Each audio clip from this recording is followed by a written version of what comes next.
నీవు మళ్ళా తిరిగి నేలను చేరు వరకు రాయబడుతుంది.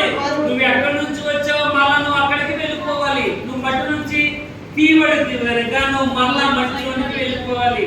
ప్రసంగులు అంటాడు, మట్టి అయినది వెనుకల వల్ల మట్టి అయిపోవును, ఆత్మ దయచేసి వాళ్ళ దగ్గరికి వెళ్ళిపో. మంద అన్నది ఎందుకంటే వాళ్ళే మంద అయిపోవు. 12వ అధ్యాయము 7వ మంద అనేది వెనకట వల్లే మంద అయిపోవు, ఆత్మ దయచేసి వాళ్ళ దగ్గరికి వెళ్ళిపో. కానీ నువ్వు ఎలాగా రాసుకున్నప్పటికీ మళ్ళా తిరిగి మళ్ళా భూమిలోనికి చేరుకోవాలి. ఎందుకంటే నీ పోలిక అటువంటిది. నీ పోలిక దుమ్ము వంటిది. చూడండి, ఇక్కడ రాయబడుతుంది 27వ అధ్యాయము యోబు గ్రంథం 19వ వచనం.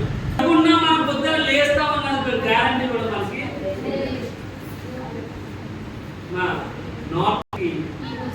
కనపడటానికి అవకాశం. నిన్న ఉన్న వ్యక్తి ఎలా ఉండడానికి లేదు. ఎందుకంటే ఏ క్షణమున ఏం సంభవిస్తుందో కూడా మనకి ఆలోచనకి మించినదిగా ఉంది. ఎందుకంటే నీ యొక్క జీవితం ఎక్కడి నుంచి వచ్చిందో మళ్ళీ అక్కడికి వెళ్ళిపోవాలి. కానీ నీ జీవితం వెళ్ళిపోవాలి కదా. నువ్వేం చేయాలి చూడండి,